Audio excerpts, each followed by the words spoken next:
Günləri bir müştəri Instagramda mənə yazıb soruşur ki, sizdə o davamlı siment var. Müştəriyə yazıram ki, bəs sırf siz yazdığınız adda bir material yoxdur. Yəni o davamlı siment adında bir məhsul yoxdur.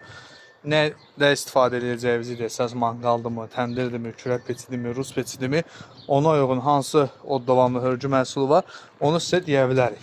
Yəni bu sualı verməkdə də məqsədimiz odur ki, bəzən olur ki, hörgü məhsulları istifadə sahələrinə görə dəyişə bilir.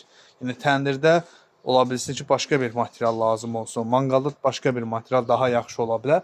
Ona görə nə tikmək istədiyinizi birinci növbədə desəz, ona uyğun biz sizə hörgü məhsullarını deyərik. O ki, qaldı o davamlı siment məsələsinə. Yenə deyirəm, bu adda xüsusi bir material yoxdur.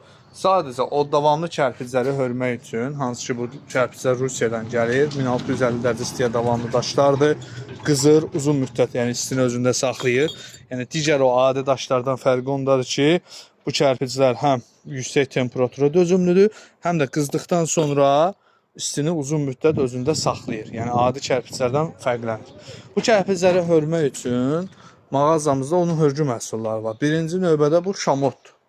Şamot, belə deyək də, loru dildə desək, hər kəsin anlayacağı dildə desək, bunun elə bir qumudur. Kərpicin üyüdülmüş formasıdır, şamot tozudur. Buna qatılmalı olan yapışqanlığı verən, yəni şamotun hər hansı bir yapışqanlığı yoxdur. O adi sadəcə kərpicin tozudur. Ona yapışqanlığı verən gildir.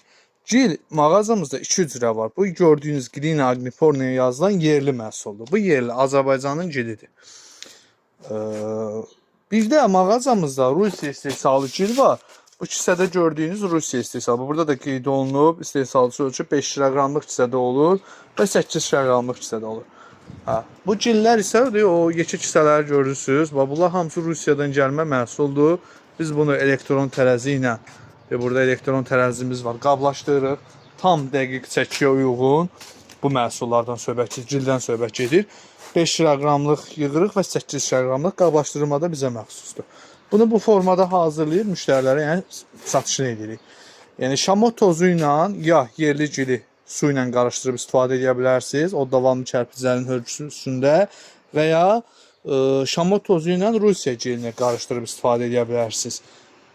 Yəni burada fərq sadəcə gillərin yerli və Rusiya olmağındadır. Yəni hər ikisi loru dildə desək, hər kəsin başa düşdüyü dildə desək, sizin belə deyək, dediyiniz dildə simentdir.